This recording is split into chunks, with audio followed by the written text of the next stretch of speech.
Angkor Wat on a 4-day tour, and this is our first stop. We had some local dish. It's like a noodle soup, pork noodle soup, and it's a variety of things here. We're at the border of Vietnam and Cambodia right now, so I'll keep you posted. Thank you.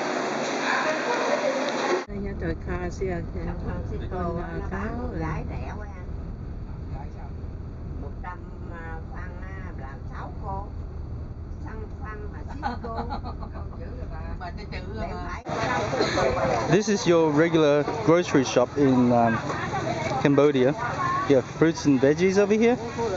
You have meats right here, and it's chopped probably fresh. And anyway, no refrigeration. The temperature here is pretty hot. Right now it's probably about I'd say about 70 degrees. Earlier it's probably more like 90 to 100 degrees. So the meat's been out here all day long. But people have been doing this for literally thousands of years. Alright guys, what we're looking here, we're stopping in Cambodia and we're at a bus stop, and she's selling spiders, and they're 25 cents a piece. So I'm not sure if I'm game enough to try it. I would like to try it, but I'm not sure. So this is a live spider. It's live right here. It's pretty big. Look, she's handling it. Oh my God, it's real. Look, it's alive. And the girl down here, she's sitting there. It's a bucket full. Look, she's got a full bucket full of it. Oh my God, I'm freaking out. And then they cook it up. I don't know if I have the stomach to try it. I'd like to think I am. I'm not sure yet. I'm just like fighting the urge to gag. Okay, we're at the market here, and these are fried cockroaches. And we got the usual assortment of spiders with garlic. And we have I guess a big variety of crickets. Can you see the details? Okay. And we also have a smaller variety of crickets.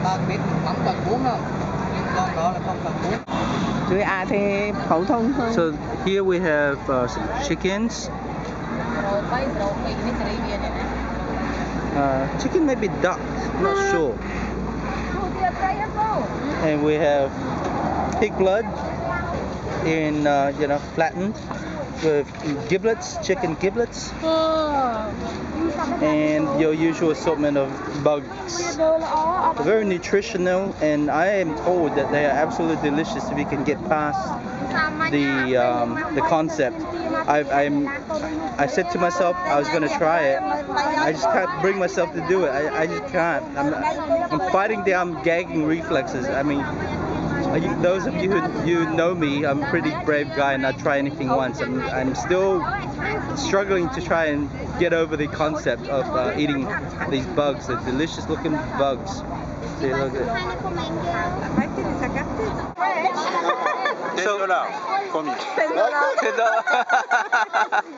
So this guy's eating spider. Yes. Yeah, he's doing it. Yeah, really nice. It's nice. So, ooh. So, what does it taste like? Fried, very fried. Fried. It's good. And it's very crunchy. Very crunchy. Yes. Try it. Should try it. I just couldn't get my stomach, I just tried. Awesome, thank you. So now we're eating crickets. Wait. Oh, he's a brave man. On enlève les ailes. Oui. Et comme ça. Oh, David, tu Good. prends photo, hein. I prefer Spider. Spider? Yeah, spider. Tu me prends photo. Ouais. Oh, 2 secondes. no. No, it's good. Special. I prefer spider too. Wow. Bom bên bè mỗi, xây bè mỗi thế. Ôi gì? Sorry, I prefer spider definitely. So she's eating the bug, but definitely not as tasty as the spider. So here we are, we have this lady, she's selling these bamboo sticks and she caps them with these leaves things, and inside is rice. Yeah. Bamboo rice. They got rice and coconut and beans and a little bit sweet. Anyway, so we're enjoying it. It tastes okay. It's not like absolutely delicious to die for, but it's pretty good. And Mum is enjoying it. She's saying, "How is it, Mum? Is it good?" Good. Yeah. Okay. Okay, we're right now at the royal palace of the Cambodian king. He actually got coronated just last year, in 2010. And this is one of the buildings in the royal palace. It's quite beautiful. It's quite extensive grounds. Sorry about the sun, but you know, it is what it is. That's the main palace area. So some of you are wondering, what is this interesting beast? So this thing, for those of you who are curious, is called a naga. It's not the same as those naga hides, but it's a sacred snake with, 7 heads? That's sacred to people of this area as well as Thailand. So it's a snake with 7 heads called a naga. Okay, what we're looking here is a fruit, a flower called the smiling Buddha, and this is from a very unique tree called the Buddha tree. And what happens is, this particular tree flowers all year long, and the flower there's blossoms, and it blossoms in the morning and it drops in the evening. So here's what the blossom bunch looks like this. And you know, one bit would blossom and drop off, and this is part of the tree. Okay, the flowering bit grows off the side, the trunk of the tree, and it leaves just like a regular tree, and it has a fruit like a coconut up here. Check this out. As you can see, it's a very unique tree, and apparently this fruit, the flower, when boiled, is apparently very good for diabetes. This flower right here. So these are the Vietnamese people from the lake of Ton Le, and they're all like, I mean, God, they're just so poor. They just live, this is all they have, they live on the boats. And their everyday living, they're pretty much a fishing village, and that's how they survive. But thankfully there's a lot of fish in this river.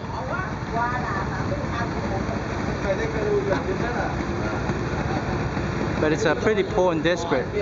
And actually we just came from a school that was a volunteer school to teach children how to read and write.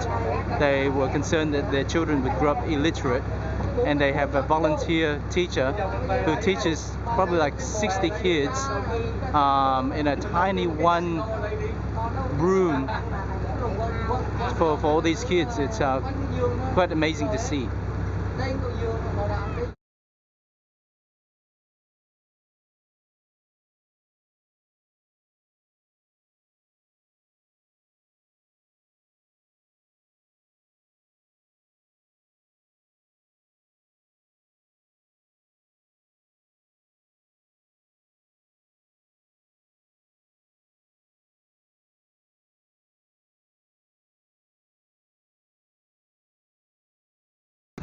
Okay, this is our first glimpse of Angkor Wat, the main temple, and it's surrounded by this beautiful man-made moat. It's gigantic, and the rocks and the materials to construct Angkor Wat have been dragged here by boat over 70 kilometers away, which is about 30 odd miles away by boat and by elephants. They had 6,000 elephants working for them. So we're on the main entrance, the only entrance through the moat into the great Angkor Wat campus. And this is the pathway past the moat, going into the great city. Okay, we're inside the Angkor campus, inside the walls, and here we see there's two buildings here, which is the library that holds the scriptures in Sanskrit, very strong influence from India, the causeway, and we get to the main Angkor Wat temple, which we will be heading to. Okay, we're on the top level of the Angkor Wat temple. This is one of the scenes. Looking at the top into the jungle, it's quite breathtaking. This facility is just huge. Over here we're looking from the top level of the royal courtyard. This area is only reserved for aristocracy and the royal family. And inside there is the statue of Vishnu, the Hindu god. This is primarily a Hindu temple, and it got mixed with Buddhism as the different reign monarchs changed their religion. So it's a combination of Hinduism and Buddhism. And that there is the pinnacle tower of Angkor Wat. There you have it.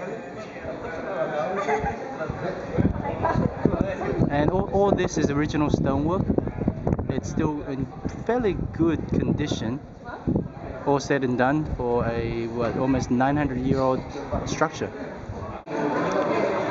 This is what's called an Apsara dancer, and it's traditional Thai and Cambodian dance, and it's traditionally done with the ladies being topless, as you can see here. And if you can pay attention, it's still an incredibly well detailed after so many years and after being abandoned and overtaken by the jungle. This is still in excellent condition. Look at the detail. This is the view from the main causeway up at the top of the Angkor Wat temple, looking down the main causeway. And Angkor means city of the gods, and Wat means pagoda, which was given to the name of this area by the king who defeated the Siam in the 1600. And Wat means pagoda, which is a concept that's from Buddhism. So he converted from Hinduism to the country from Hinduism to Buddhism by giving this temple the name Angkor Wat. What we're seeing here is a traditional Thai garment, Thai wedding. You can look at the detail. It's quite awesome. There's bridesmaids and bridegrooms. It's quite awesome to see traditional gowns. We're seeing a procession of elephants inside Angkor Thom, which is the city outside of Angkor Wat. Angkor Wat is the temple where nobody lives, and Angkor Thom is where the people. This is another example of the jungle taking over. The tree roots have grown into this, and this apparently is part of the scene from the Tomb Raider movie. It's a pretty impressive tree. And apparently it's a fig tree. Okay, we are at another temple. Apparently there's about 1,950 temples in this area. We're going to be heading up to this main temple area. There's another temple set, and we're going to see the sunset. This is a Hindu temple, I believe, and the reason why it's a Hindu temple is there's 5 pillars. We're going to see 5 towers when we get up there. So we're at the top, well, near the top, and that's one tower. The center tower. In the back there you see the other one, and another one over here. So trust me, it's five pillars, so this makes it a Hindu temple. And inside the main chamber is where they bury the king. And we will be seeing the sun. Well, we're here up on the top of the temple, and we're witnessing a beautiful sunset in Cambodia.